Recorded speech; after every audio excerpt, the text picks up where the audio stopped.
buenas noches a todos. Gracias por acompañarnos. Esta es la primera sesión del ciclo de conferencias 2011 del Foro de México que queremos. Como ustedes saben, este es un foro que pretende reflexionar sobre el México del presente y del futuro de manera rigurosa, plural y sobre todo con la intención de poder proponer nuevas ideas acerca del México que queremos. Sin más, agradecerles porque, como ustedes saben, su contribución va dedicada a apoyar a la beca Javier Beristain, que permite a jóvenes de excelencia académica continuar con sus estudios universitarios. El moderador de esta noche es el maestro Federico Rubli. Él es licenciado en Economía por el ITAM, es maestro en Economía por la Universidad de Columbia. En la Universidad de Columbia también realizó sus estudios de doctorado. Es especialista en temas de análisis macroeconómico, política monetaria, ha sido asesor del Fondo Monetario Internacional, cuenta con múltiples publicaciones sobre el tema y desde luego es un reconocido integrante del grupo Huatusco que encabezaba nuestro amigo Javier Beristain. Sin más, Federico, te agradezco mucho que nos acompañes y le cedo el uso de la palabra. Pues me complace mucho moderar esta mesa de hoy en la noche con el tema de los cambios estructurales. Creo que es pues un tema toral del desarrollo en México. Y pues también me siento realmente muy honrado en poder moderar una mesa teniendo a tres ponentes de la calidad con la que contamos esta noche.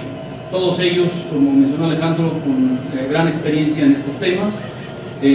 Obviamente cada uno nos va a aportar su propia visión, así que vamos a escuchar tres visiones distintas, qué bueno que van a ser distintas, para que pues al final podamos tener algún debate.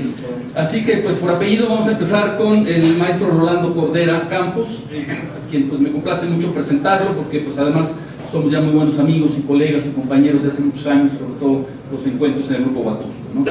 Rolando Cordera, él es licenciado en Economía por la Universidad Nacional Autónoma de México y tiene estudios de posgrado en la London School of Economics en Inglaterra. Tiene una grandísima y amplia trayectoria académica. Actualmente es profesor emérito, profesor titular C de tiempo completo en la Facultad de Economía y coordinador del Centro de Estudios Globales y de Alternativas para el Desarrollo de México. Todo esto en la UNAM. Yo sigo siendo, quizás por eso no hablo de mi paso por el Congreso, porque me parece que es la remota antigüedad, pero sigo siendo antiguo metodológicamente. Y creo, no lo voy a abordar, pero creo que también debemos preguntarnos por el México que no queremos. ¿Sí? Creo que la transición, así llamada, o el cambio estructural de la economía no han dado lugar a una nueva forma de evolución que pudiéramos calificar de consistente y mucho menos de satisfactoria. Y consecuentemente creo que el diagnóstico, la mirada al pasado cercano sigue siendo importante y pertinente para los fines que tiene esta agrupación, que son los fines más compartibles. ¿Qué México queremos? Bueno, esto no es adánico, no va a surgir de repente, no va a venir de una epifanía que pueda tener alguien o algo que podamos tener aquí. Va a venir de muchos esfuerzos y de un ejercicio de racionalidad y de imaginación que claro que han emprendido ya muchos mexicanos en los últimos tiempos, pero que no han desembocado en una, digamos, convención más o menos compartida que pudiera llevarnos a aquello que reclamaba Mariano Otero frente al gran trauma histórico de la pérdida del territorio y de la derrota ante los Estados Unidos, un acuerdo en lo fundamental. Ustedes recordarán Otero angustiado ante lo que parecía la práctica desaparición de aquella joven república, dijo, bueno, pues, lo que nos pasa por nuestras divisiones, por nuestra inmadurez, nuestra incongruencia, y lo que necesitamos es eso, un acuerdo en lo fundamental. Yo creo que aquellos tiempos, que son muy diferentes a los que por fortuna vivimos, en algún sentido son similares y reclaman de eso, de un acuerdo en lo fundamental. Y en eso estoy pensando cuando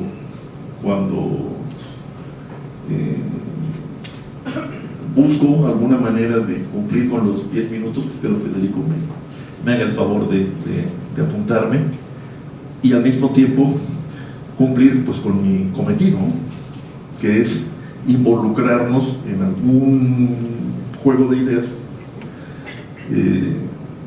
que yo pues, visito y que creo que es el juego de ideas que nos puede llevar a esta meta transitoria de un acuerdo en lo fundamental que nos permita dejar atrás tanta transición. Cuando hemos discutido las transiciones políticas o económicas, yo he usado esta poco influido por la costumbre gringa de empezar con algún chiste, ¿no? He utilizado esta figura, ¿no? Hay una película que a mí me encantó, dirigida por Sofía Coppola, con la Johansson y Bill Murray, es un gran comediante, y se llama, en inglés se llama Lost in Translation, en español le pusieron Perdidos en Tokio, que más o menos quiere decir algo, pero el nombre en inglés es buenísimo, Lost in Translation. Yo creo que nosotros estamos lost in transition. Esa es mi sensación. O sea, no acabó de madurar el cambio estructural, o lo que podríamos llamar la reforma económica del Estado, y no logró convertirse en una maquinaria capaz de generar buen gobierno, la democracia representativa que alcanzamos a fin de siglo y estrenamos en el actual con la alternancia. Esa sería mi propuesta inicial. Hicimos una profunda y dramática, incluso, reforma económica del Estado, a la que se le llamó el cambio estructural, que tenía el gran propósito de instalarnos lo más pronto posible en lo que se veía como un fenómeno universal ineluctable, que era la globalización, el código neoliberal. Y el instrumento, el vector para arribar a esta situación fue las reformas de mercado, la gran apertura al exterior y la gran apertura al interior, con la desregulación, la privatización de empresas públicas, la reforma del artículo 27 constitucional en materia agraria y la coronación de todo esto, que era la firma del Tratado de Libre Comercio con América del Norte, que sería el vehículo por excelencia de una nación como esta para instalarse en la globalización de la manera más segura e institucionalizada. Un acuerdo firmado nada menos que con la mayor y más dinámica en ese momento economía del orden. El resultado, sin embargo, no es satisfactorio. No hemos crecido lo que deberíamos haber crecido. No hemos distribuido como mínimamente deberíamos haberlo hecho para tener una mínima cohesión social que funcionara como sustento de una globalización exitosa e increíble. Y las cuotas de pobreza que nos registra el Consejo Nacional de Evaluación para la Política Social, que es la fuente que yo he optado por adoptar después de transitar por años en la pobretología y en la pobretometría. Yo decidí que ya era suficiente y que había que adoptar un criterio y una convención. Ahora, midiéndola, como dicen, multidimensionalmente, lo que tenemos es un resultado más preocupante todavía. La pobreza de ingreso puede reducirse, nunca de manera estruendosa, pero el grado de desprotección de la sociedad es alarmante, al que hay que agregar lo que todos vivimos hoy, que es la desprotección de nuestra integridad física, conjetural o no. Conjeturalmente creo que es universal. Todos pensamos alguna vez en nuestros días, todos los días, que algo nos puede pasar o algo le puede pasar a algún prójimo. Y realmente comienza a darse una circunstancia, hoy lo cotejaba con algunos colegas, de que alrededor nuestro alguien ha tenido ya un percance en materia de seguridad personal. Y entonces se pueden exagerar o no las cifras o minimizarlas, pero el hecho es que forma parte ya de la vida cotidiana, no de unas cuantas regiones, sino prácticamente de todo el país, dada la importancia de la comunicación y de la conexión mediática, la sensación de inseguridad. Yo lo agrego a los resultados sociales de desprotección, y creo que un punto de partida es: la sociedad nuestra nunca fue muy segura, no estoy magnificando el pasado, mucho menos, pero hoy vive una suerte de desprotección que está debajo de muchos comportamientos que nos parecen disparados o inconexos o contingentes. Yo creo que el tema principal hoy de nuestro país es este, el de la desprotección. El acceso a la seguridad social institucionalizada, a pesar de lo mucho logrado, no da para más del 40% de la población. Y ahora el gobierno insiste que con el Seguro Popular somos ya el 90 y tantos % y llegaremos al 100 el año entrante.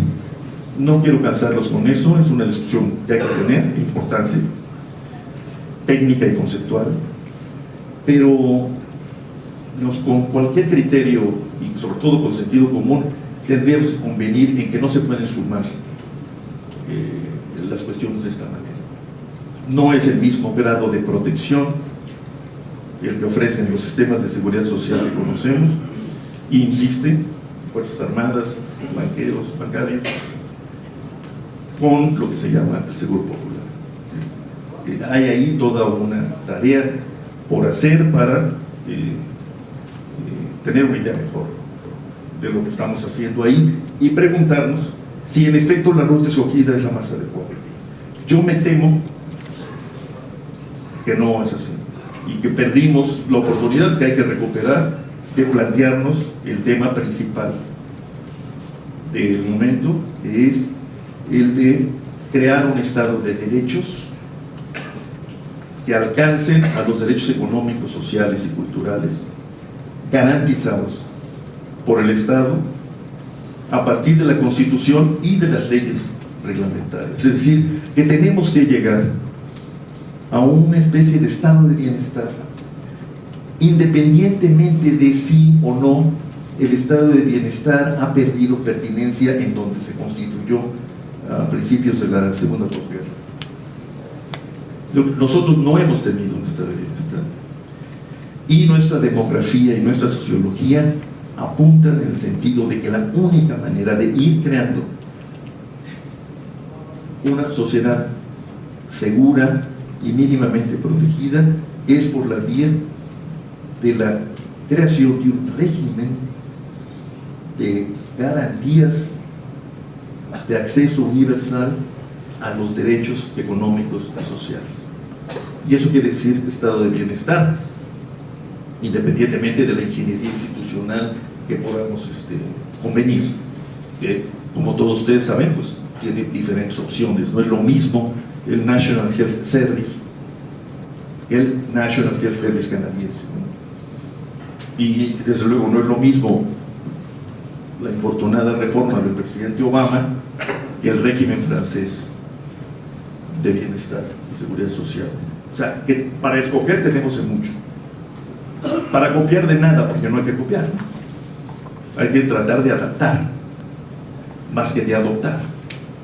Pero el objetivo, y que eso es mi convocatoria, el objetivo debería ser ese: organizar a la sociedad y a la política en función de este propósito: construir en México un estado de bienestar, que podríamos llamar un estado de derechos, y en función de eso ir redefiniendo las reformas económicas y sobre todo justificar ante la sociedad lo que no hemos podido justificar, que es la necesidad de una reforma fiscal a fondo. Yo, como muchos más de mi generación, de las cercanas, he llegado a un grado total de desesperación y escepticismo respecto de este tema, ¿no?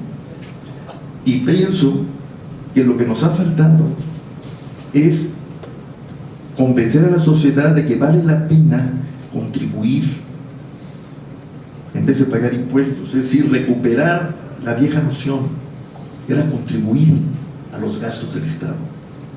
¿Y por qué va a contribuir uno a los gastos del Estado? Porque los gastos del Estado valen la pena. ¿Cómo concretamos ese vale la pena? Con el propósito de un estado de bienestar. Y en función de eso es que podríamos repensar lo que hemos hecho y entrar en una ruta que la CEPAL describe como reformar las reformas. No para volver atrás, como suele decirse cuando debatimos airadamente, ¿no?, desde diferentes miradores. No para volver atrás, pero sí para aprender de lo que hemos hecho. Que creo que es algo que el tiempo tan difícil que hemos vivido nos ha impedido hacer. Termino. No creo que sea necesario irnos hasta Schumpeter y su destrucción creativa para mostrar que las economías modernas, que hoy son todas capitalistas, más o menos, para sobrevivir requieren de cambios permanentes. Es decir, la reforma es propia de las economías capitalistas. Lo que las economías capitalistas no generan por ellas mismas son los mecanismos institucionales para evitar que las reformas se vuelvan destructivas. Y entonces, ya no las economías capitalistas, sino los estados capitalistas, o estados nacionales, generan o no momentos largos o cortos de acomodos políticos sociales que le dan estabilidad a lo que per se no tiene. Si el capitalismo no es estable y no genera estabilidad, entonces vive de la inestabilidad, si usted lo piensa schumpeterianamente o marxistamente. Pero la inestabilidad destruye, ¿no? Entonces la única manera de combinar una inestabilidad que produce, que crea, con el mantenimiento de la sociedad es por la vía de la creación de acomodos institucionales o grandes acuerdos políticos que duran mucho o poco, dependiendo de cada país y de cada estructura política. El New Deal de Roosevelt duró hasta los años 70. Empezó en los años 30, 33 y duró hasta los años 70. No es poco. Y cambió a la sociedad americana, cambió la distribución del ingreso. Y luego le dieron para atrás, pero esa es otra historia. El New Deal mexicano, cardenismo, con todas las distorsiones, duró hasta los años 60, 70 y cambió a la sociedad mexicana. Bueno, yo creo que en esos términos hay que pensar para volver al tema de las reformas y abandonar las reformitas y no seguir hablando de las reformas que tanto necesitamos. ¿Cuáles son? Hay que definirlas, hay que conceptualizarlas y sobre todo hacer algo que yo pienso no se hizo en el fin de siglo reformista mexicano, fines del siglo XX. No se estableció con claridad la secuencia que deberían seguir las reformas. Yo creo que estamos en tiempo, dada la triste circunstancia en la que nos movemos. Quisiera terminar con algo que puede no ser muy agradable, pero me veo obligado a hacerlo, dada la concurrencia y mis colegas. Yo he asistido a todas las reuniones del Grupo Huatusco, con mucho gusto. desde las primeras, convocado por Javier Beristain, con quien yo pude desarrollar una satisfactoria y extraordinaria relación intelectual y de amistad. Y luego ya pues, por sus colegas y compañeros de iniciativa. Y ahí hemos discutido de todo y con todos, sobrios y no tanto, porque discutimos todo el día hasta las noches. Y ha sido muy estimulante. Yo no creo que se pueda reducir nuestro debate a un debate entre partidarios del gasto deficitario y partidarios del equilibrio fiscal. Esa es una reducción auténticamente al absurdo. Desgraciadamente lo leí ayer en una columna del doctor Luis Rubio, con quien tengo también una buena relación de amistad y de respeto intelectual. Y sí que quería decirlo aquí. Yo creo que Luis Rubio, que nunca ha estado ahí, siempre está muy bien informado, pero lo informaron de manera sesgada. El año pasado sí discutimos eso, pero por una razón, por la coyuntura de la crisis. Y lo discutimos aquí, como lo discuten en Harvard, o en Washington, o en Londres, o en Berlín. La pertinencia o no del gasto deficitario en una determinada coyuntura. Y ahí sí, en efecto, tomamos diferentes posiciones, pero eso no es lo que nos ha marcado. Lo que nos ha marcado es la pregunta de ¿por qué no crecemos? Y ahí hemos abordado el tema fundamental de la economía política, que es el tema del papel del Estado, pero también el de las instituciones, el de las relaciones sociales, el de los estímulos, etc. Sí quería hacer esa aclaración porque la consideré pertinente, aparte de la que pienso hacer por escrito en una carta al periódico. Bueno, muchas gracias. Bien, me complace ahora presentarles al doctor Luis Ernesto Derbez. Él es licenciado en Economía, egresado de la Universidad Autónoma de San Luis Potosí y tiene una maestría en Economía y Organización Industrial por la Universidad de Oregon y un doctorado en la Universidad Estatal de Iowa. Durante 14 años se desempeñó en el Banco Mundial en Washington como responsable de áreas regionales de impacto e interés internacional, tales como Chile, la región oeste y central de África, India, Nepal y Bután. Muchas gracias, Federico. Agradezco la presencia de todos ustedes y agradezco a los miembros del grupo organizador de este foro que México Queremos su invitación a participar en esta discusión sobre las reformas estructurales para el desarrollo de México. Al recibir la invitación, mi primer reflejo fue presentar una vez más el trillado mensaje acerca de las reformas pendientes para garantizar el crecimiento de nuestra nación.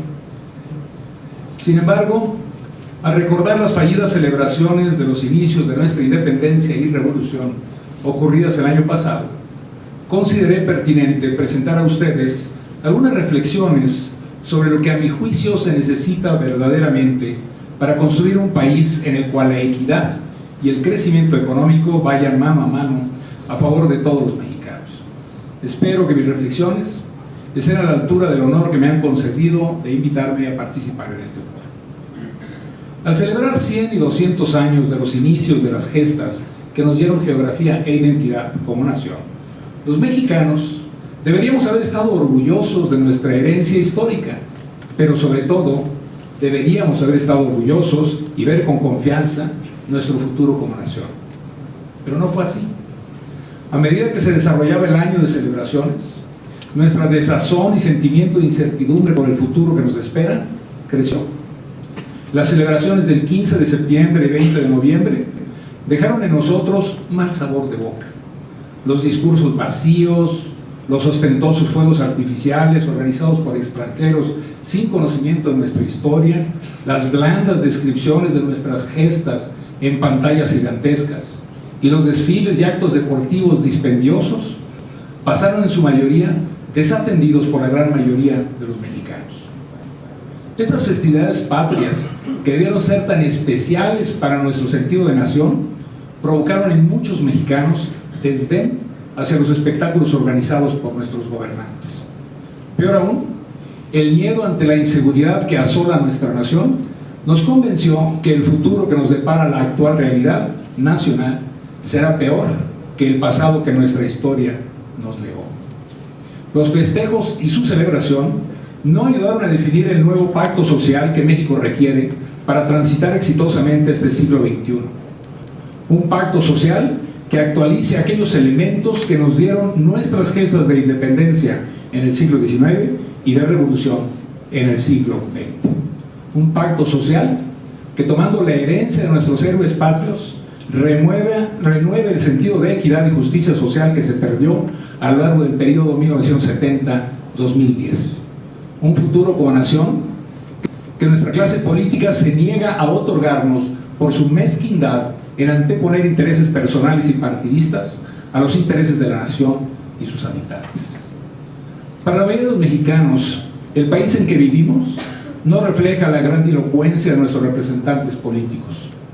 Día a día, el mexicano común enfrenta el temor de sufrir la pérdida de sus bienes o de su vida a causa de la inseguridad prevaleciente en el país.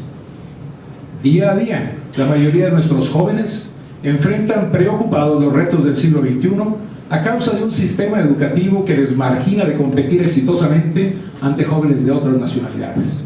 Marginación, producto de un sistema educativo que favorece el apoyo político sobre la eficiencia en el proceso de enseñanza-aprendizaje. Día a día, la mayoría de nuestra población queda en manos de un sistema de salud público que confunde cobertura con servicio, condición que les condena permanentemente a padecer enfermedades prevenibles y maltrato en el servicio médico que reciben.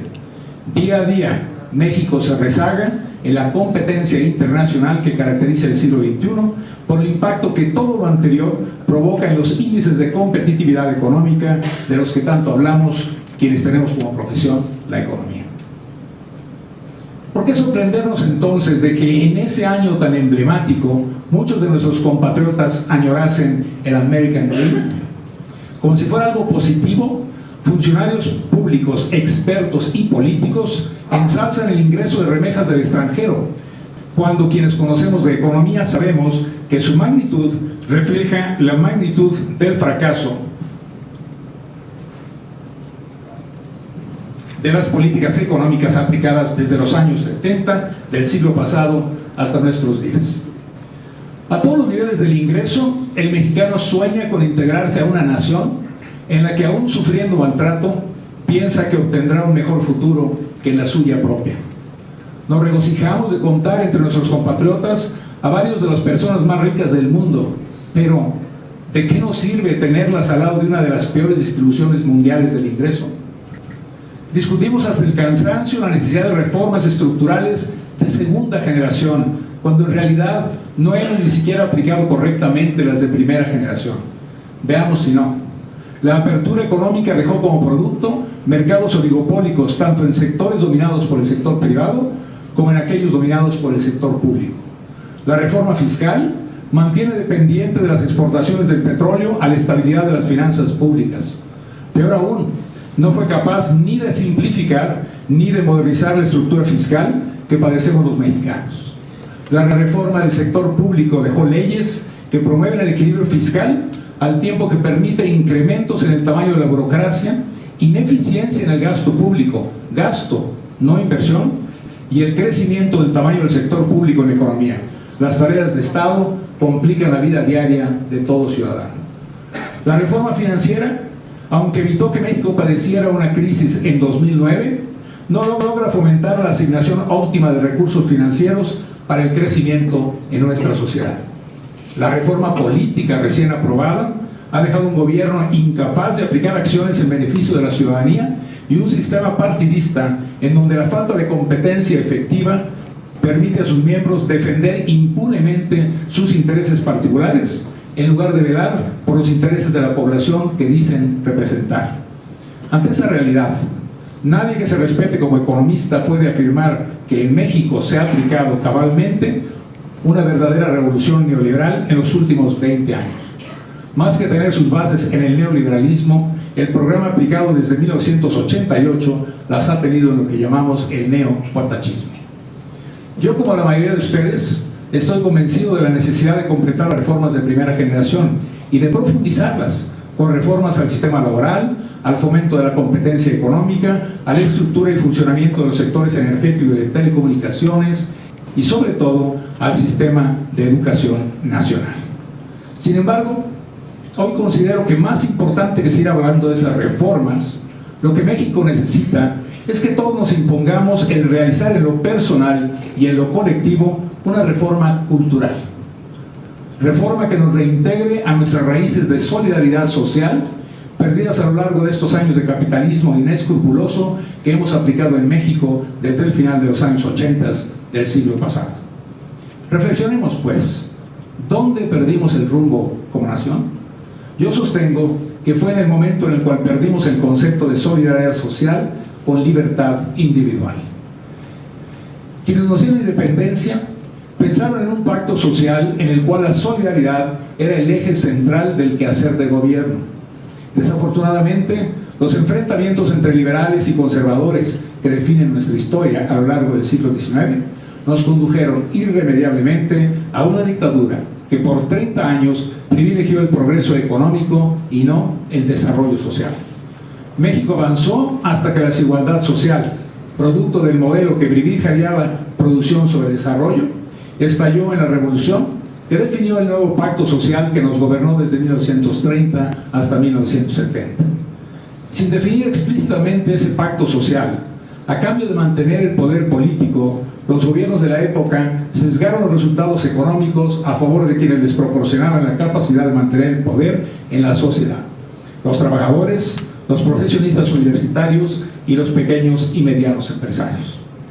El Estado benefactor permitió a grandes sectores de nuestra población mejoras sustantivas en sus niveles de vida al dotarles de mejor educación, seguridad social y programas de salud, y a la naciente industria nacional políticas proteccionistas que favorecían su crecimiento.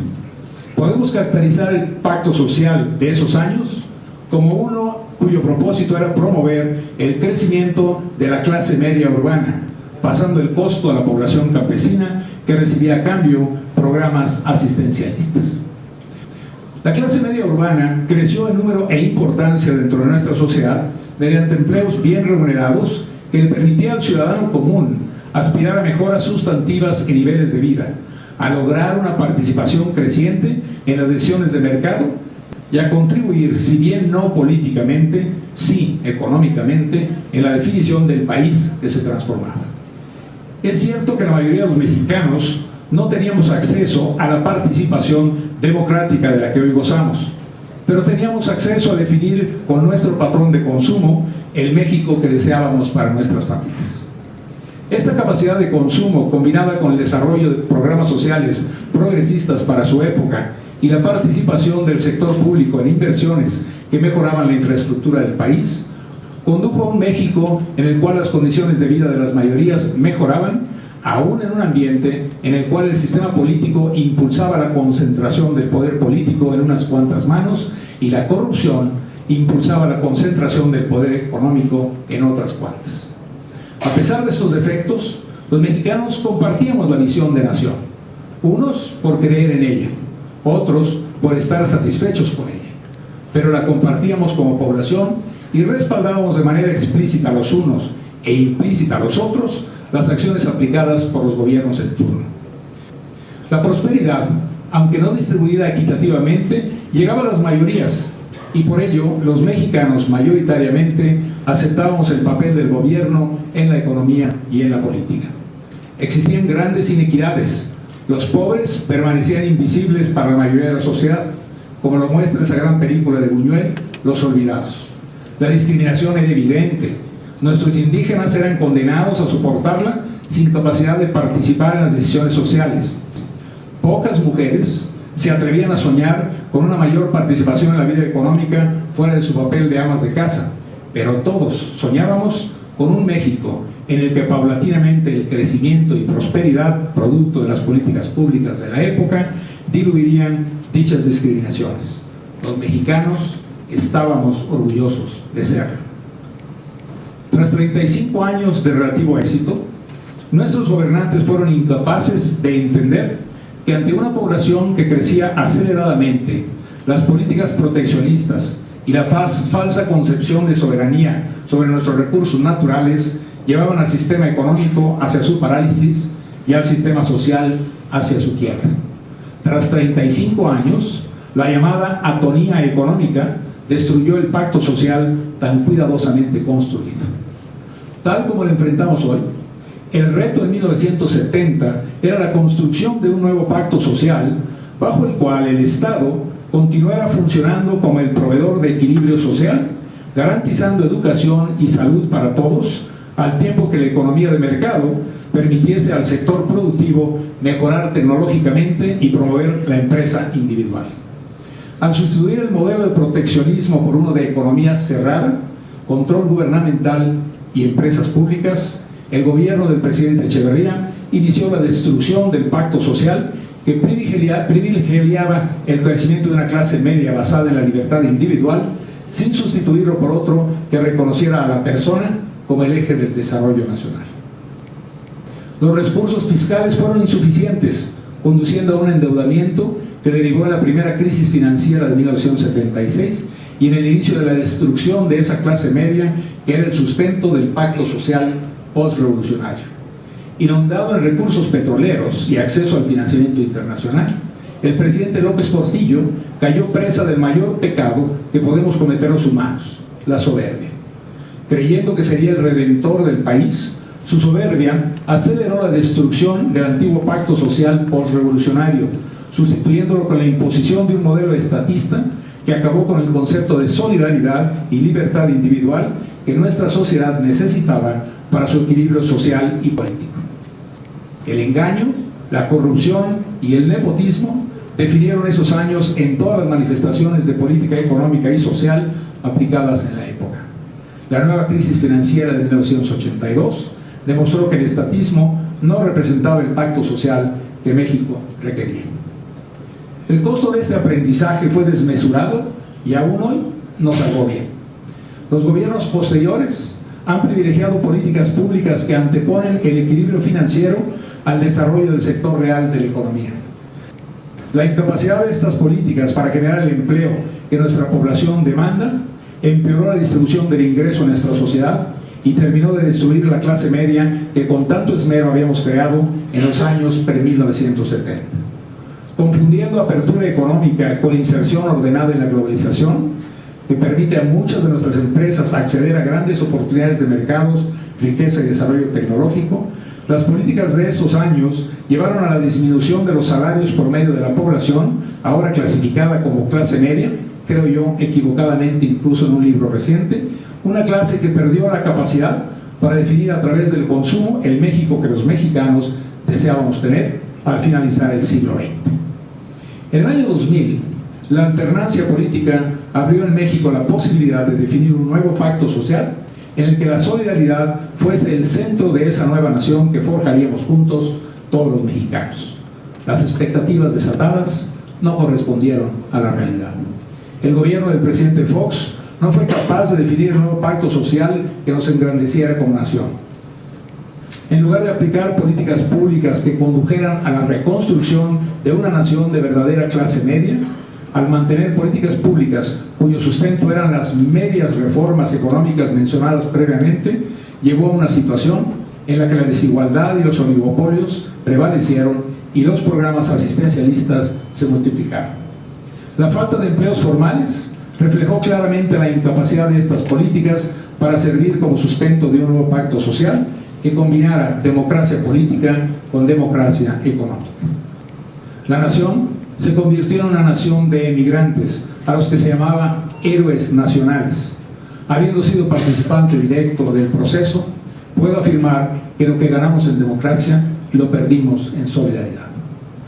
La búsqueda de reformas en un ambiente político que no las permite ha continuado esta parálisis en la búsqueda de un nuevo pacto social que combine equidad, productividad y libertad individual. El énfasis en la búsqueda de reformas en lugar de en políticas públicas que incrementen la productividad y generación de empleo en la economía sigue provocando una depauperación de nuestra clase media. Los datos de empleo durante 2010 muestran este resultado. Aunque espectacular en el número de empleos creados, la dinámica de los salarios fue mucho más limitada. Medido con el salario promedio de cotización del IMSS, el avance del empleo solo generó un incremento de la masa salarial de aproximadamente 2%, avance insuficiente para lograr una promoción efectiva del mercado interno. La capacidad de la clase media mexicana para influir decisivamente en la modernización de nuestra economía sigue decayendo, favoreciendo así el crecimiento de la informalidad e ilegalidad en nuestro país. Las reformas pactadas en este sexenio en las áreas fiscal, energética y de pensiones, salvo en el caso de esta última, han resultado en un empeoramiento de la estructura de competencia en nuestros mercados, la debilidad estructural de las finanzas públicas y la consolidación de la dependencia de nuestra estabilidad macroeconómica en las exportaciones de petróleo. A cambio de estas mal llamadas reformas económicas, el gobierno aceptó una reforma al sistema político que pone en riesgo la estabilidad del país en el próximo proceso electoral del 2012. Hoy nos preguntamos, ¿qué reforma es, pues, la fundamental? Yo respondo, una reforma cultural. Un cambio en nuestra forma de pensar y actuar que responda a los dos grandes retos que México enfrenta. Primero, su inserción exitosa en los mercados internacionales. Y segundo, el fortalecimiento de una verdadera clase media. En lo primero, nuestra nación debe mirar hacia el futuro en un ámbito de competencia internacional. Los mexicanos no podemos seguir operando bajo falsos conceptos de soberanía que evitan cambios en la estructura de competencia de nuestros mercados que nos permitirían insertarnos de manera moderna, responsable y eficiente en la nueva economía internacional. En los tiempos de Internet, resulta obsoleto y tonto evitar la modernización de nuestro sector de telecomunicaciones, favorecer prácticas monopólicas en nuestros mercados de energía o impedir la participación de inversionistas extranjeros en cualquier actividad productiva. México tiene los recursos naturales y humanos para superar a países como los denominados BRICS. Para lograrlo, debe modernizar sus estructuras de competencia y productividad. En lo segundo, cualquier programa de acciones económicas que definamos debe necesariamente incluir la participación justa de todos los ciudadanos en la distribución del producto que se crea en la nación, evitando seguir operando dentro de la tolerancia de la corrupción y la pérdida de moral cívica que nos ha caracterizado desde 1970. Es indispensable reformar nuestros programas de asistencia social para salir del paternalismo que actualmente alienta la continuidad de la pobreza y la debilidad del mercado laboral. Es igualmente necesario poner el énfasis de la educación en la capacidad de raciocinio y discernimiento y en la utilización de tecnologías modernas, en lugar de alentar la enseñanza mediocre para sostener un sindicato que nos provee de ganancias políticas. En síntesis, lo que propongo es, primero, establecer un objetivo incluyente para la política pública, como se hizo en los llamados años del desarrollo estabilizador, y segundo, impulsar la modernización de nuestros sectores mediante la participación de un sector privado expuesto a la competencia, como se demostró en los años del mal llamado neoliberalismo. Y tercero, finalmente, un Estado con capacidad regulatoria para enfrentar malas prácticas del sector privado, como ha quedado claro en la reciente crisis mundial del año 2009. La combinación traerá consigo lo que yo llamo la reforma cultural, reforma que combina en nuestro país libertad individual con solidaridad social.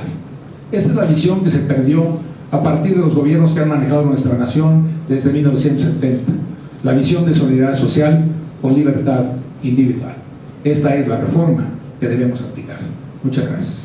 Bien, tengo ahora el gusto de presentarles al maestro Eduardo Pérez Mota, que, como ustedes saben, actualmente es el comisionado presidente de la Comisión Federal de Competencia, y todos lo conocemos como el SAR antimonopolio, ¿no?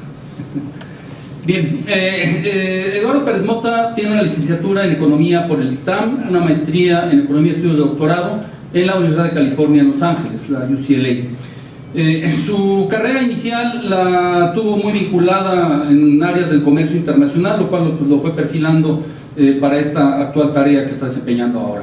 Inició como director general de Política de Comercio Exterior en la entonces SECOFI, Secretaría de Comercio y Fomento Industrial, en donde participó activamente en el Comité de Negociación para el TLC y en las áreas de aranceles, aduanas y reglas de origen. Adicionalmente también presidió la Comisión de Comercio Exterior.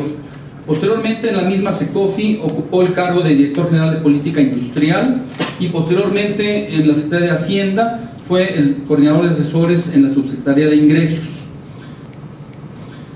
Después fue designado titular de la Oficina de Representación de la Secretaría de Comercio en Bruselas, en vísperas del inicio de las negociaciones de un tratado de libre comercio entre México y la Unión Europea. En julio de 2001 fue designado embajador representante permanente de México ante la Organización Mundial de Comercio, en donde presidió el consejo de los ADPIC durante 2002 y el 2004. Yo quisiera concentrar, quiero compartir con ustedes algunas láminas. Yo quisiera concentrarme en un tema que ha estado, digamos, ha sido un común denominador en algunas de las conversaciones, tanto de Luis Ernesto como de Rolando, y es la falta desde el punto de vista de ciertos principios básicos para que se muevan, para que transiten algunas reformas que tanto se requieren.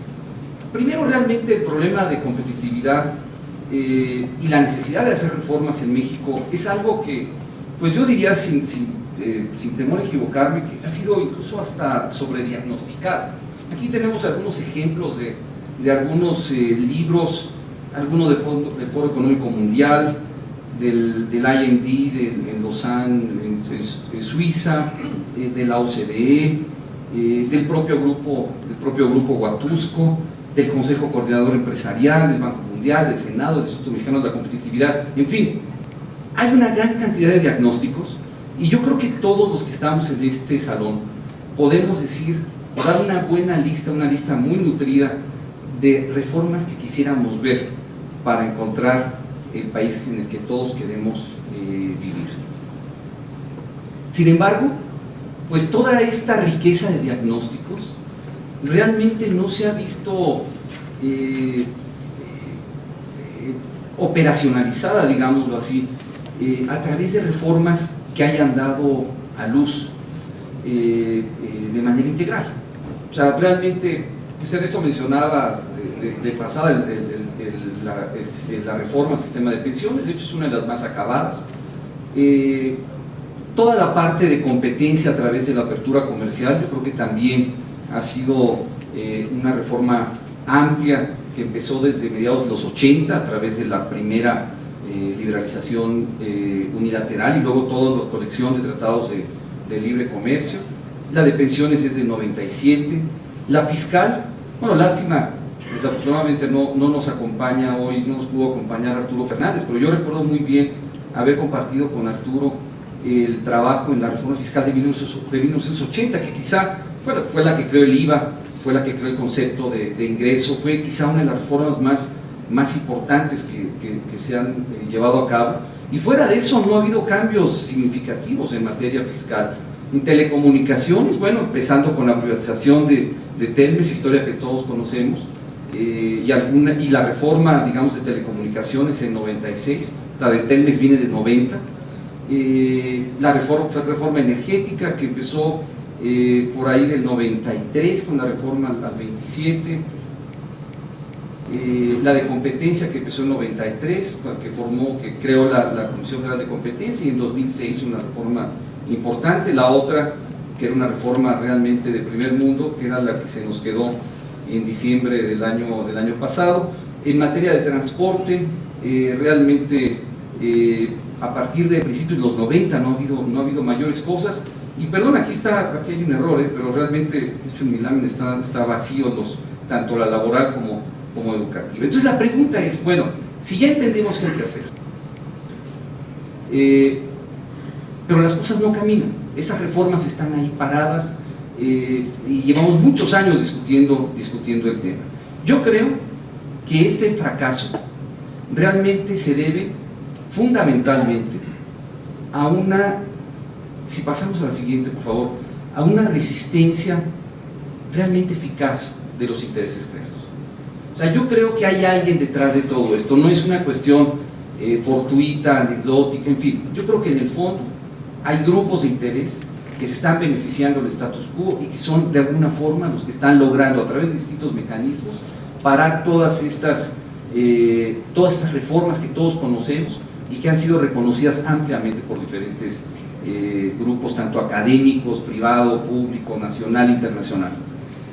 Aquí déjenme mencionar simplemente dos ejemplos de grupos que han mencionado esto. Uno es precisamente el grupo Huatusco, donde simplemente destaca y dice textual, abro comillas, el Estado mexicano ha sido capturado por grupos de poder y buscadores de rentas y ha perdido su capacidad para conducir a la economía por una senda de crecimiento con equidad.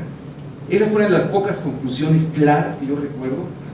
Rolando Fritz no me dejará equivocarme aquí, que dio el grupo Huatusco, y además coincido con Rolando que el tema que desafortunadamente menciona de esa forma Luis Rubio no recoge en el fondo el trabajo y la discusión del grupo. Aquí está también Enrique Barraza, que no dejará mentir en eso. Yo es más, si se requieren firmas adicionales, yo le entro, Rolando. Bueno, o el libro, último libro, un libro reciente de Santiago Levy, con Walton, ¿no? Donde dice básicamente vivimos en una economía donde hay un equilibrio ya digamos, estable, de intercambio de rentas económicas, y de eso ya nos estamos acostumbrando. Entonces estos grupos, al final de estos grupos lo que aprovechan es un contexto, no, a la anterior por favor, lo que aprovechan estos grupos de poder es un contexto de responsabilidades divididas y visiones encontradas de diferentes actores. O sea, tenemos el Poder Judicial yendo en un camino, el Poder Legislativo incluso yendo en líneas distintas, el Senado y la Cámara de Diputados, el Ejecutivo por otro, los gobiernos locales por otro, en fin. No es difícil en un contexto como este aprovechar el río revuelto, sobre todo cuando tienes grupos de interés que tienen rentas muy claras que defender. Y esta situación, que además en el diagnóstico coincido totalmente con Rolando, esta situación de que estamos perdidos en la transición, ¿verdad? Lost in transition, no es que todos estemos perdidos, es que alguien entiende muy bien hacia dónde quiere ir o hacia dónde no quiere ir. Ese es digamos, ese es el punto que yo quiero destacar. Y nos lleva precisamente a perder brújula. Y aquí simplemente, en esta lámina, lo único que quiero compartir con ustedes son una serie de frases que yo escucho todos los días en los temas del trabajo de la Comisión Federal de Competencia. Y se las voy a decir rápidamente. No falta la industria que te dice, oye, este mercado hay que ordenarlo. Demasiada competencia, pues eso nos lleva al desorden, ¿no? O, esta no es una industria como las demás, esta necesita un tratamiento especial. Competencia, como todas las otras, ni de broma. O, nada sin consensuar con la industria. Primero se tiene que hablar con la industria y después se tienen que tomar las decisiones. O bien, ¿y ahora de qué vamos a vivir?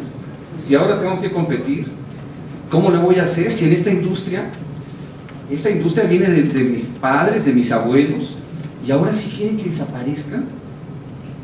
Bueno, y una que es muy bonita, México para los mexicanos nada más. O sea, el concepto feudal que está tan arraigado. Oye, no le muevas, no vaya a haber movilizaciones, no vayamos a organizar movimientos que pongan en riesgo esas propuestas tan extrañas que traen ustedes ahí. Lo que es bueno para mí es bueno para México. Eso es muy común, sobre todo los empresarios más grandes. O, oye, yo sí creo en la competencia, nada más que ahorita, en este momento, no hay las condiciones. Espérate un poco más, unos 3-4 meses y vas a ver cómo estaremos en mejores condiciones para promover la competencia. Oye, hay muchas familias que dependen de nosotros, no la mueves.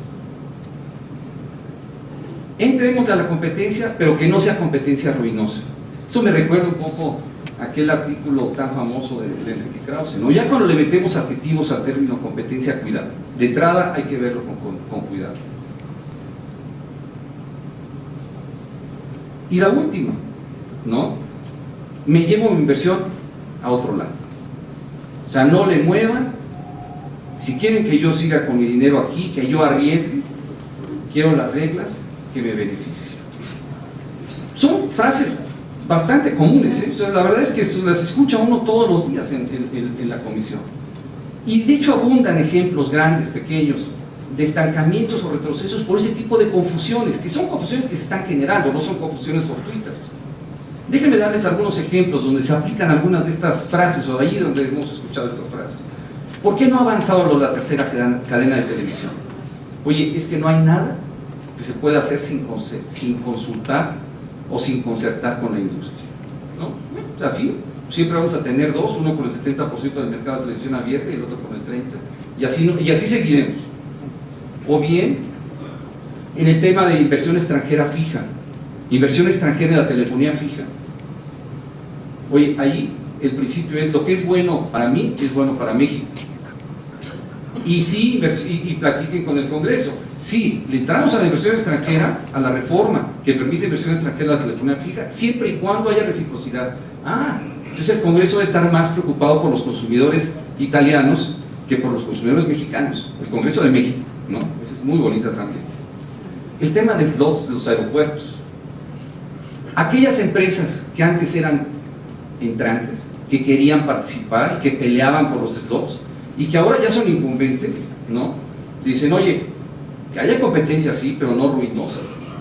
A mí mantengo mis utilidades, eso no se vale. Y ahí tenemos una Terminal 1 vacía y los slots que no se reparten. La Terminal 1 verdaderamente solamente de fantasmas. ¿O qué les parece la de la ley del libro? Que esa era muy bonita, ¿no? ¿Sí recuerdan la ley del libro?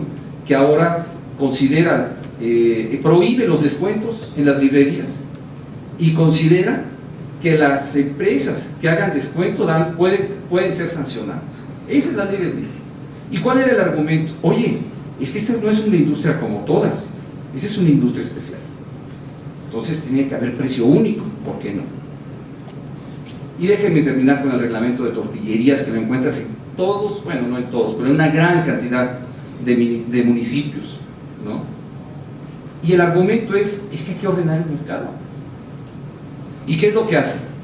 Pues sí, que haya tortillerías, pero que no estén demasiado cerca una de otra.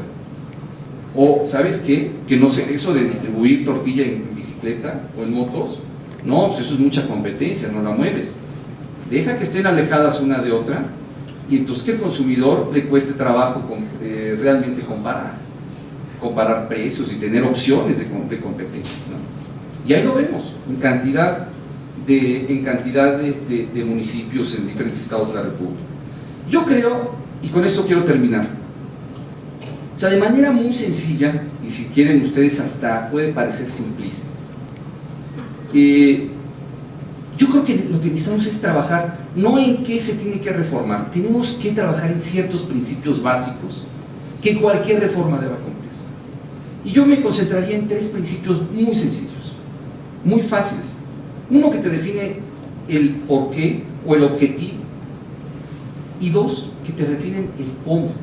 Y déjenme tomar el primero. El primero, ¿por qué una reforma estructural? Bueno, cualquier reforma estructural debe cumplir con este primer principio, que es reformar para beneficiar al consumidor, al ciudadano. Ese debe ser el primer principio de cualquier reforma. Y déjenme poner aquí un ejemplo, y en estos 3 principios voy a utilizar un ejemplo que ha sido muy discutido públicamente, ustedes seguramente todos han escuchado de ello, que tiene que ver con la famosa licitación 21 de espectro radioeléctrico para telefonía celular, que ha sido muy discutida, llevada y traída en el Congreso, en los medios, en todos lados, en todas partes.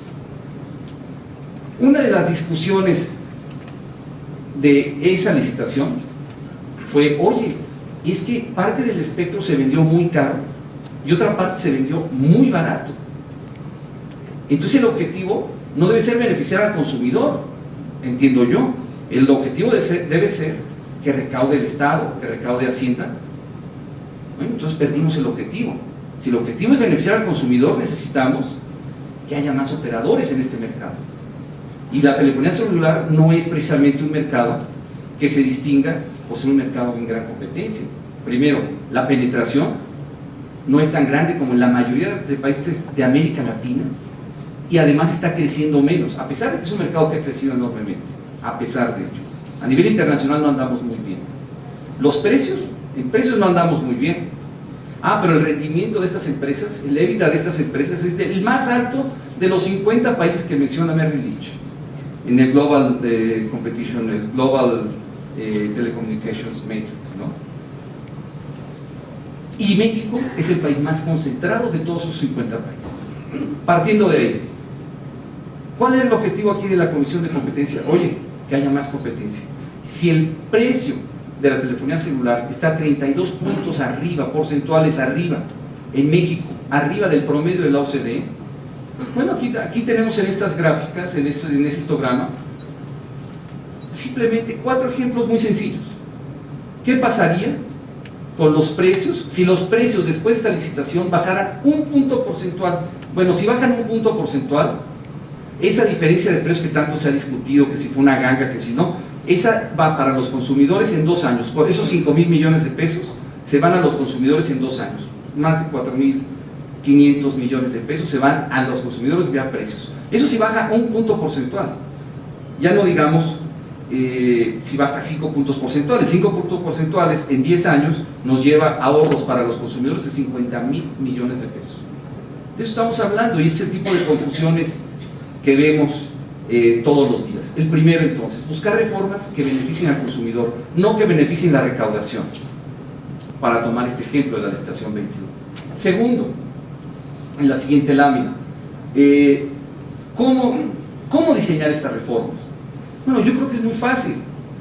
Las reformas tienen que promover la competencia y tienen que eliminar privilegios. Cualquier reforma tiene que ser una reforma que promueva la eficiencia a través de la competencia, eliminando privilegios de cualquier operador.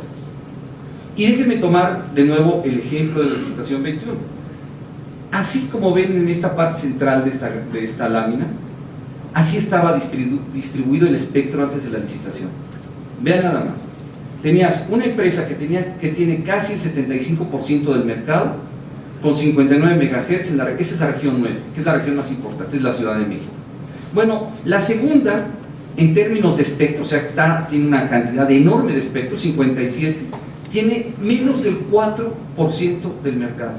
¿Ustedes creen que esa empresa puede estar de acuerdo, a favor de que se licite más espectro, que se ponga en el mercado? Por supuesto no. Y esa es la que se ha encargado de hacer todo este escándalo público. Entonces, ¿qué es lo que esa empresa busca? Pues que no se promueva la competencia, precisamente. Tercero, necesitamos necesariamente, y en el cómo, y este tema ninguno de estos es sencillo, necesitamos superar la resistencia de los buscadores de rentas. Si la superamos, entonces quiere decir que seguramente esa reforma está bien orientada. Y en el caso de la licitación, aquí teníamos a los 3 incumbentes. La empresa número 1, la que estaba más en contra, digamos, de que se licitara espectro, y así hacia abajo, ¿no? Es decir, la segunda quería evitar también, pero necesitaba espectro. Entonces, la primera no necesitaba ni espectro, la segunda necesitaba algo de espectro, y la tercera lo que quería era que le dieran su espectro y entonces empezar a litigar contra la licitación. Y por eso traemos 60 litigios, más de 60, son como 70 litigios. Se generó daño patrimonial al Estado, se favoreció a otra empresa que es Televisa. Sí, pero Televisa resulta, bueno, Televisa ya ni siquiera va a entrar en esta concesión, pero Televisa resulta que sí tiene una concentración importante del mercado, pero en otro mercado. O sea, cuando yo voy y compro un teléfono celular, un servicio de telefonía celular, no tiene nada que ver con quién es el operador que me ofrece televisión abierta. O sea, son mercados totalmente independientes. Sí, es una empresa que tiene mucho poder en ese mercado de televisión abierta, y por eso requiere más competencia, y por eso debería haber una tercera cadena nacional. Y termino con esto. Si pasamos por favor a la última lámina, estos principios básicos, el seguir estos principios básicos, lo que va a hacer es aumentar la probabilidad de que estas reformas necesarias caminen, transiten, se muevan. Entonces, mi propuesta es: no discutamos cuáles son los temas, discutamos cuáles son los principios que tenemos que lograr, en el objetivo y en el porqué. Y así, con una música tranquila como esa, ¿no?, podemos hacer este tipo de reflexiones.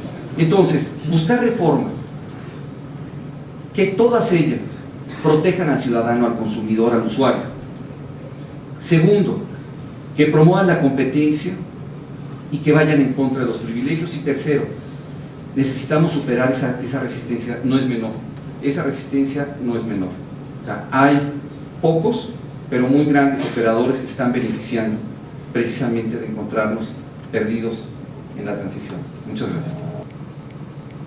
Yo nada más quisiera decir una cosa. Yo no estoy de acuerdo en una cosa que dijo Eduardo. Yo no creo que haya confusión. Yo creo que tu parte esta de la confusión no es correcta. Yo creo que todos saben lo que quieren y todos quieren beneficios a ellos mismos. Llámese ejecutivo, llámese legisladores, llámese los que tú quieras. Lo que están buscando todos es de qué manera conservo mis privilegios. Y creo que ese es un punto importante, porque no es confusión, al contrario, es saber exactamente que me quiero proteger a mí y a mis intereses. Porque los diputados quieren proteger los intereses de sus partidos, los senadores quieren lo mismo, el Ejecutivo quiere conservarse. Hace un par de días por ahí un secretario de Estado dijo que el Partido de Acción Nacional quería gobernar hasta el 2030. Y yo lo que diría es, ¿por qué el 2030? ¿Por qué no te vas de una vez hasta el año 7000? Pero en el punto concreto... Tenga que terminar, claro. Pero el punto ahí es decir eso está mal. Lo que tú quieres es una democracia donde haya competencia. Y yo voy a demostrar a través de mi trabajo que me voy a mantener. Entonces, yo sí me preocupa que digamos que hay confusión. No hay confusión. Todo el mundo sabe lo que quiere sus intereses propios. Y no importa en qué puesto estés, todos los estamos protegiendo. Incluso los que hablamos de esto, los que estamos aquí ahora, tenemos nuestros intereses porque vivimos bien, porque nos pagan bien, porque estamos a toda. Todos estamos hablando de reformas, todos estamos bien pagados, muy pocos son gente que esté en los sectores depauperados de nuestro país, digo, de ver. Y esa es parte del problema. Perdón, nada más quería hacer esa aclaración. ¿Quieres comentar algo? Sí, de hecho yo coincido, yo creo que precisamente, quizá la manera de ponerlo en esa lámina no es la más clara, pero efectivamente esos objetivos y direcciones distintas de los diferentes jugadores en el Congreso, en Cámara Baja, en la Cámara Alta, el Ejecutivo, en el propio Poder Judicial, en fin, te genera una oportunidad para que los grandes grupos de interés que tienen muy claro qué es lo que quieren evitar, pues lo logren. Sobre eso, creo que sí vale la pena, pues es un tema de economía política. Sí se puede, suponiendo sin conceder que estemos de acuerdo, en efecto hay un equilibrio malo, muy subóptimo, perverso diría. Todos nos equilibramos porque todos buscamos nuestro beneficio, pero el beneficio general se ve perjudicado. Creo que se puede demostrar. Un equilibrio como este nos ha generado, bueno, ya lo dijiste en tu ponencia, tasas de empleo muy insatisfactorias, nos ha generado el mantenimiento, por lo menos, para no entrar en una discusión técnica, de las cuotas de los coeficientes de concentración, los del Gini. De repente, se movió de 53 a 52, vamos bien. Bueno, puede ser, ¿no? Pero digamos, no es algo que nos conmueva ni a los beneficiados. En fin, sí se puede demostrar que este equilibrio, que es el equilibrio resultante de que todos buscamos nuestro beneficio, no da como resultado un beneficio general. Y en función de eso es que podemos argumentar en favor de unas reformas que, asumiendo este equilibrio, traten de romperlo, destrabarlo, para llegar a eventuales nuevos equilibrios en una escala de bienestar superior. Creo que ese es el tema, ¿no? Y claro, ahí de nuevo, pues, podemos hacer muchas hipótesis y juegos, pero la historia muestra que, digamos, ¿por dónde se fue Roosevelt? Bueno, no se fue por una vía confiscatoria, redistributiva desde el Estado. Se fue, sobre todo, creando nuevas capacidades para balancear las capacidades y el poder existentes, ¿no? The countervailing power, dijo Galbraith luego, ¿no? ¿Qué hizo? pues promovió muchas leyes, en efecto, de enfrentamiento a los monopolios de entonces y los derechos humanos elementales, ¿sí? El derecho a organizarse, a tener sindicatos, a crear sindicatos de industria, que tuvieron luego su derivación virtuosa. En la medida que eran sindicatos de industria, peleaban por elevar el salario más bajo. ¿Por qué? Porque era la manera de mantener la cohesión del grupo. El sindicato de empresa busca en realidad los salarios más altos, el de industria tiende a buscar una elevación del salario más bajo, y eso trajo como consecuencia lo que llamaron estos historiadores, a quienes les copió Krugman, la gran compresión. ¿Qué quiere decir la gran compresión? Una redistribución del ingreso de arriba abajo, que duró hasta los años 70, que es lo que yo decía. Cárdenas optó por otra vía no tan distinta. Es una historia que habría que hacer, los que haya historiadores de aquí. ¿Qué tanto influyó el pensamiento americano rooseveltiano del New Deal en nuestro pensamiento reformista, radical, cardenista? Yo tengo la sospecha, por algunas cosas que he leído, que bastante más de lo que ha tendido a reconocerse, pero en fin, esa es una delicadeza. Entonces, el tema de la reforma, en efecto, es determinar objetivos y ver si estos objetivos pueden, uno, movilizar, y dos, articular intereses que de entrada son disímbolos o encontrados. Esa me parece que es la gran cuestión.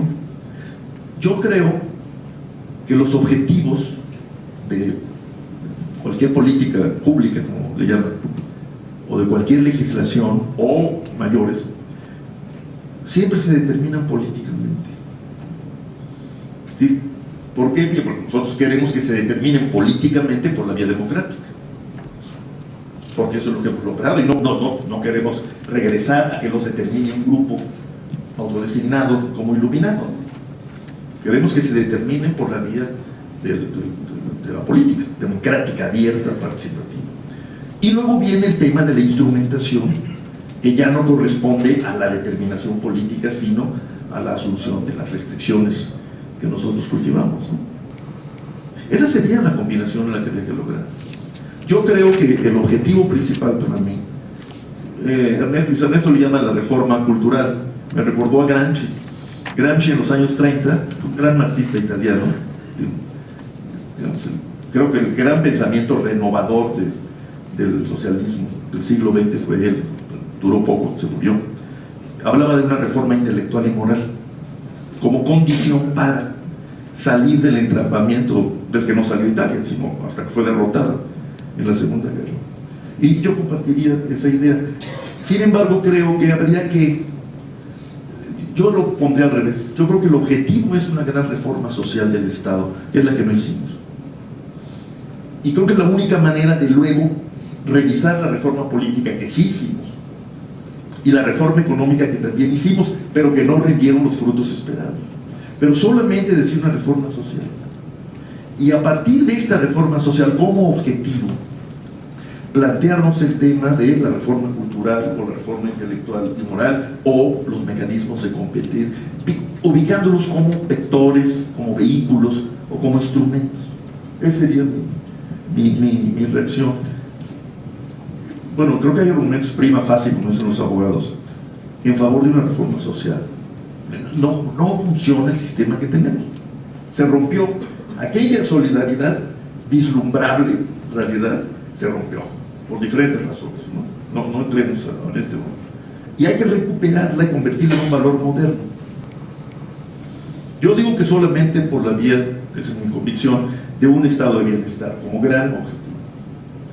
Agregaría algo más, y es que pusimos, como suele pasar, gracias al éxito de la que yo creo que es quizás la única política de Estado de que realmente se pueda hablar, que fue la política demográfica, a que dio lugar la Ley Federal de Población de 74.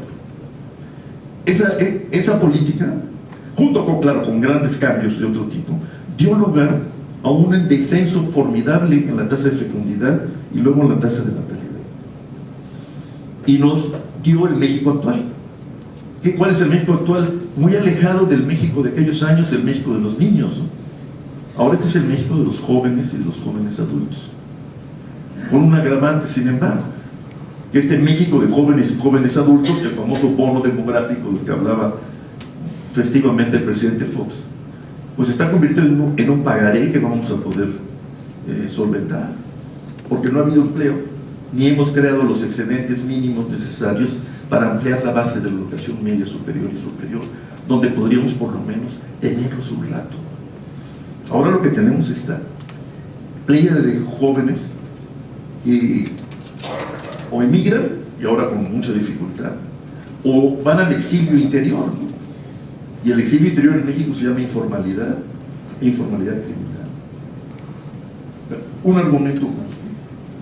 Creo que si juntamos esto, sí podríamos convenir en que, en efecto, el GOSDE sería solidaridad, pero el gran objetivo unificador, con solidaridad o sin ella, o sea, compartas o no este valor, yo lo comparto, pero yo sé que hay gente que no lo comparte, pero no importa.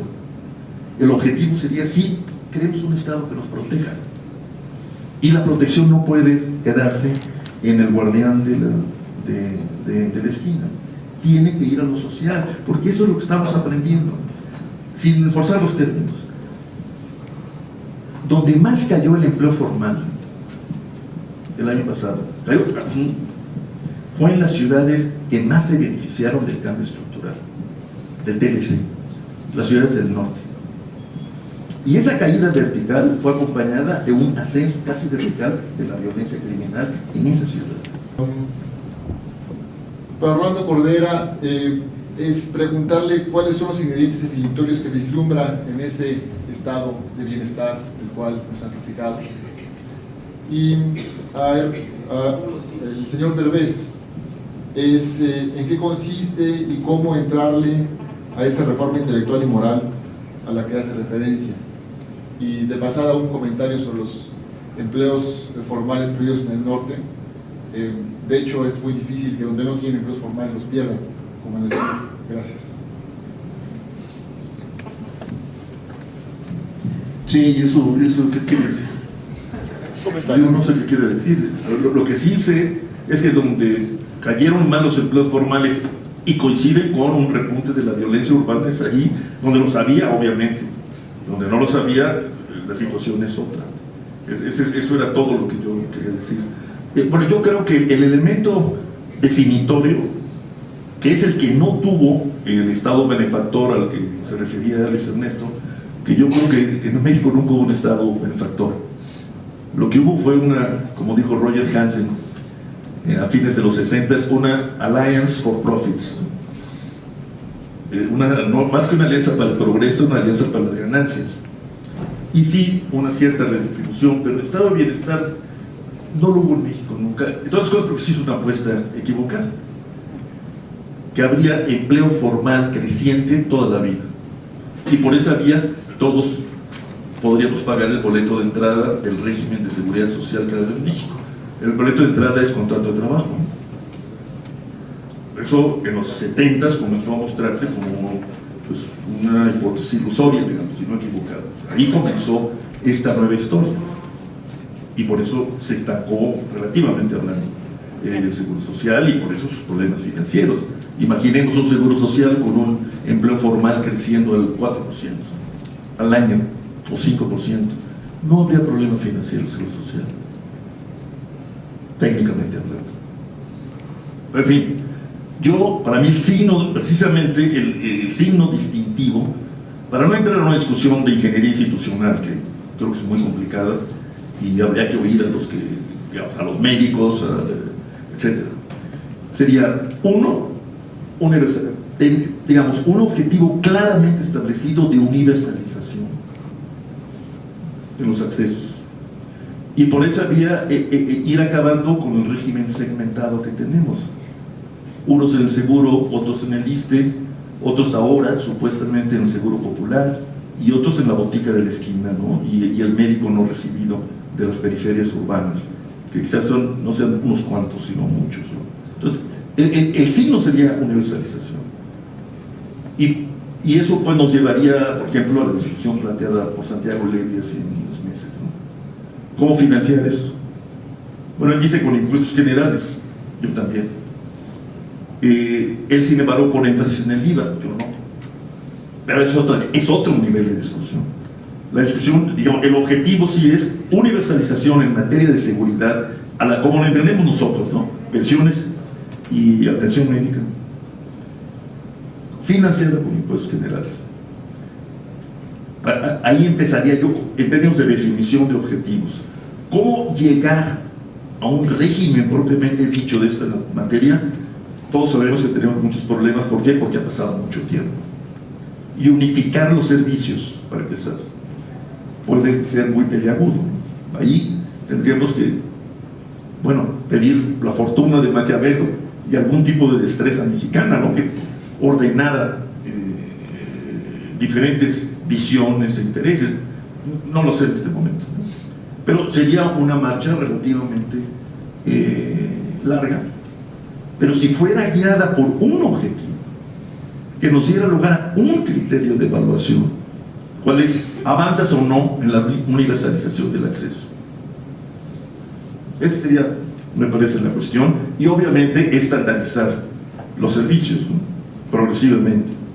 Es decir, estaba yo viendo la comparación entre las intervenciones que garantiza el Seguro Popular y las que hoy garantizan el IMSS y el ISSSTE. 1000 y pico el Seguro Popular, 12,000 el Seguro Social. Es muy desproporcionado. Entonces tenemos que llegar ahí a alguna convención. Y sí, insistiría, financiado con impuestos generales y cada vez menos con nómina. Un poco en el sentido planteado por Levy, ¿no?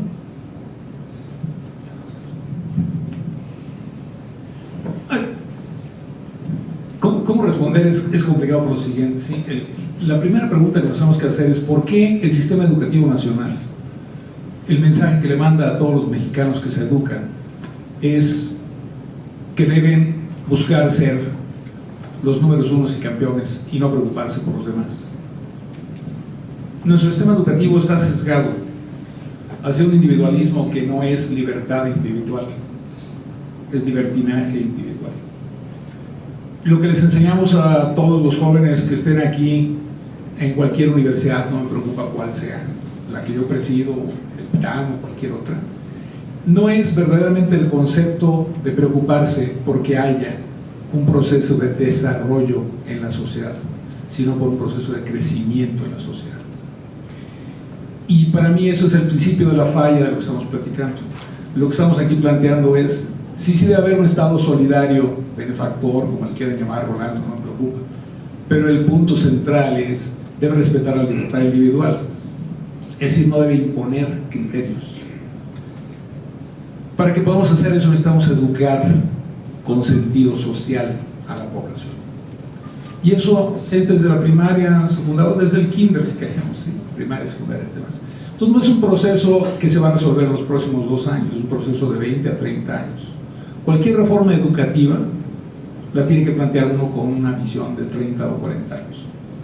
El problema que tenemos en México es que nos gusta dividirlo en sexenios, y es mi sexenio, ¿sí? O es mi cuatrienio, si yo soy rector de la universidad, es mi quinquenio. No es la vida institucional la que nos lleva, es la vida de mi persona y el interés de mi persona. Para mí esa es la base fundamental y es un proceso de muy largo plazo. Entonces la pregunta es, bueno, ¿y en el corto plazo qué hacemos?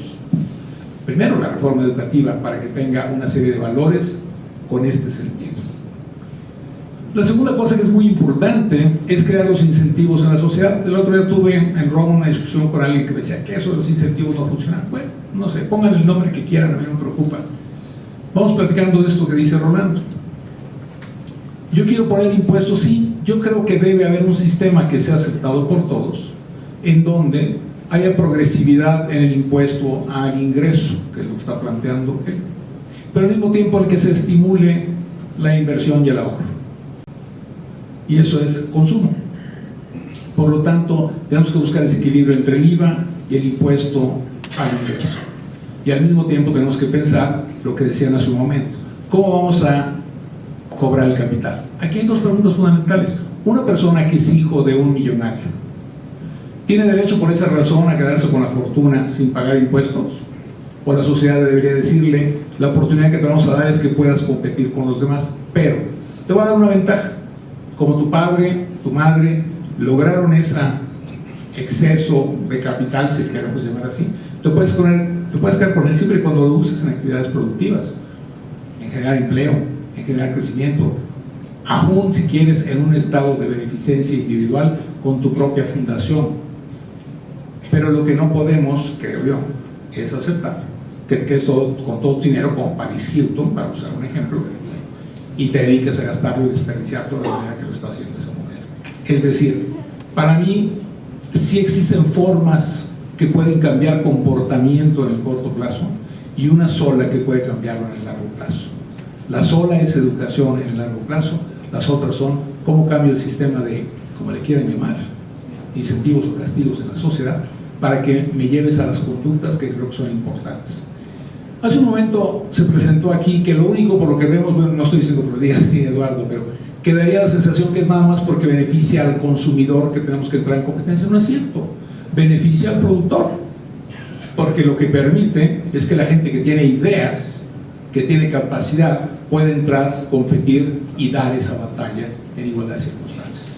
Entonces no es nada más el consumidor el que gana, es el productor que tiene acceso a insumos a más bajo costo, que tiene acceso a mercados, que tiene una serie de cosas que le permite ser mucho más productivo. En nuestra sociedad ese cambio, nada más ese cambio, nos va a generar gente mucho más competitiva, además de consumidores mucho más contentos. Esos son los cambios. Yo voy a repetir lo que dije hace un rato, aprovechando que tengo un micrófono.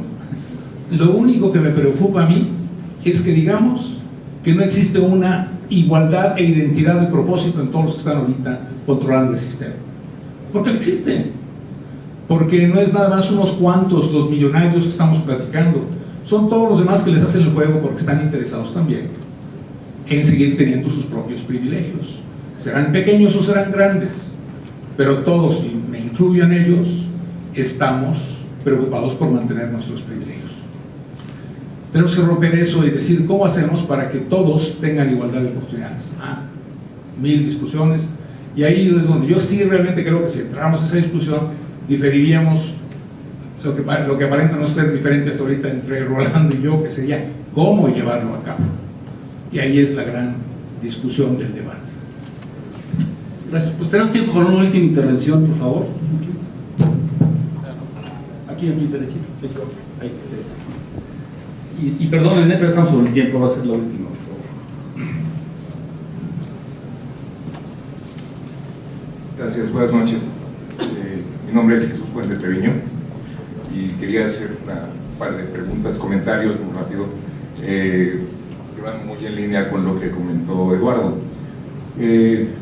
Al mencionar, y yo coincido que parece que no tienen rumbo en efecto las diversas instancias dentro de la economía del país, hay una fundamental que, bueno, y estas instancias que tienen intereses, los rent seekers, tendrían importantes mecanismos de cabildeo para conseguir sus objetivos a nivel de la sociedad. Falta un rent seeker fundamental que no tiene esos mecanismos de cabildeo o para el cual es muy difícil organizarse, que es el consumidor o el ciudadano común, que está tan atomizado que de ahí surge el poder legislativo, los representantes del pueblo, etcétera, pero que no funcionan de manera efectiva como un cabildeador formal para el consumidor. Y la pregunta sería, desde su perspectiva, ¿qué instancia o cómo se podría consolidar un cabildeador formal para el consumidor en la sociedad mexicana? También visto desde la perspectiva de economía política, es un poco cuál debe ser el papel del Estado o cómo puede el Estado organizarse para llevar a cabo ese cabildeo efectivo para el consumidor o el ciudadano común. Y una segunda reflexión o pregunta sería, se habla dentro de estos rent seekers o pagadores de rentas, son muy importantes, son algunos sindicatos en el país. Desde esa perspectiva y teniendo aquí la Comisión de Competencia, ¿no debería incluso ir la Comisión de Competencia a evaluar el comportamiento monopólico y o monopsónico de ciertos sindicatos y en ese sentido pues evaluar un trato adecuado para que, así como se eliminan otro tipo de monopolios que limitan el crecimiento y desarrollo del país, se actúe en consecuencia con ellos? Esas serían mis preguntas. Bueno, yo creo que, bueno, yo coincido contigo en el sentido de que claramente quien no parece estar representado en esta discusión es el ciudadano común, el consumidor, la persona que está en la calle todos los días consumiendo todos estos productos. Estoy de acuerdo cuando dice Luis Ernesto que no es un asunto nada más de las pocas y muy grandes empresas, sí va mucho más allá. O sea, esto cubre, por eso mencionaba yo el caso de las tortillerías en los municipios, los maleteros, en los aeropuertos. O sea, cuando te vas ya al detalle, realmente estás hablando de grupos de interés que cuidan sus parcelas a todos los niveles, ¿no? Y que logran influir en las decisiones de los presidentes municipales, de los congresos estatales, de los congresos, igual de los congresos federales, en fin. Mira, yo tengo la impresión, parte de este problema es un problema cultural, que ya va a llevar tiempo y que tienes que transformar, digamos, el consumidor se tiene que generar una cultura del consumidor que defienda la competencia como un activo que realmente le va a generar beneficios, y los consumidores tendrán que empezar a encontrar mecanismos para organizarse, para aglutinarse, para sumarse. Hay ciertas leyes que te pueden generar las condiciones para que esto se dé más fácilmente, y estoy pensando en una ley que dentro de toda esta algarabía y relajo del diciembre, bueno, yo lo veo así porque me tocó la parte de ley de competencia, hay una que sí pasó, y que es una ley de acciones colectivas, y que es un tema muy interesante, porque ahí cambia los incentivos y promueve el que los consumidores se pongan de acuerdo, y como grupo, o sea, le bajas el costo para que como grupo no tengan que iniciar una colección enorme de amparos, ¿no? Sino que puedes hacerlo aprovechando economías de escala y economías de red en los mecanismos de amparo y de utilización, digamos, de defensa ante los poderes, ante el poder judicial. Entonces, por ese lado, sí necesitas ir generando los incentivos, es un tema de cultura que va a llevar mucho tiempo. Pero hay un tema que a mí me parece interesante, que lo he estado viendo en la discusión reciente, hablando de Luis Rubio. Está el libro de Luis, con los dos Luises, Luis Rubio con Luis de la Calle, de los clasemedieros o algo así. Yo creo que hay un embrión, digamos, un grupo que de manera embrionaria puede ser el generador de esta nueva cultura, y yo creo que es esa nueva clase media que se está generando, no a la velocidad que todos quisiéramos, pero que está ahí. Está ahí el cuate que ya tiene su casa, que la debe, que debe hasta los muebles, que debe parte de su cochecito, pero en fin, su cuate que ya entra con una lógica distinta al mercado, que si tú lo combinas con políticas económicas que realmente aumenten su poder de compra, vas a empezar a generar quizá la principal fuerza de crecimiento de este país en el corto plazo, que es el hecho de que tengas un grupo enorme de población que está ahí, que hoy no tiene capacidad de compra, que no puede votar en el mercado, y que lo empiece a hacer, y que empiecen a generar, digamos, a través de ese grupo embrionario, esta nueva cultura. Termino con el tema de los sindicatos. Es un tema, digamos, que a mí en lo personal me encanta discutirlo en esas pequeñas, pero el artículo 28 constitucional no permite a la Comisión, por eso la Comisión Federal de Competencia no habla del tema, porque por ley no lo podemos hacer.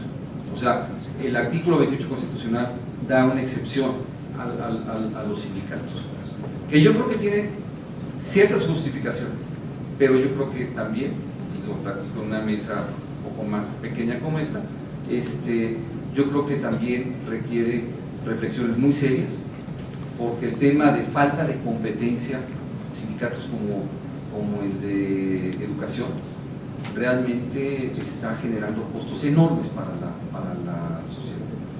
Entonces yo sí creo que ese tema se debe ver dentro del contexto de las políticas que promuevan una mayor eficiencia en los mercados, y creo que no se debe dejar el tema sindical totalmente fuera, aunque por ley claramente la Comisión sí lo tiene que hacer. Bien, pues no me resta más que agradecerles a Eduardo, Rolando y a Ernesto pues su muy amable disposición por haber participado esta noche en este interesante debate, y a ustedes por su atención, y los invitamos a un vino de honor, y Alejandro nos va a dar un mensaje final. Nada más, también en nombre del Club Piso 51 y de Exitam queremos agradecer a los expositores que nos acompañan. Sin duda fue un diálogo muy enriquecedor, y bueno, pues, yo creo que se merecen un fuerte aplauso, por favor.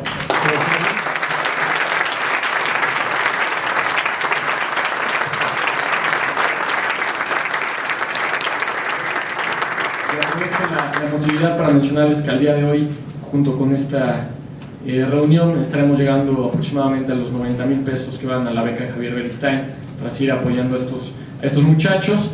Y los siguientes eventos del foro será el próximo lunes 24, los esperamos con la agenda de desarrollo de ciencia y tecnología en México, con grandes expositores igualmente.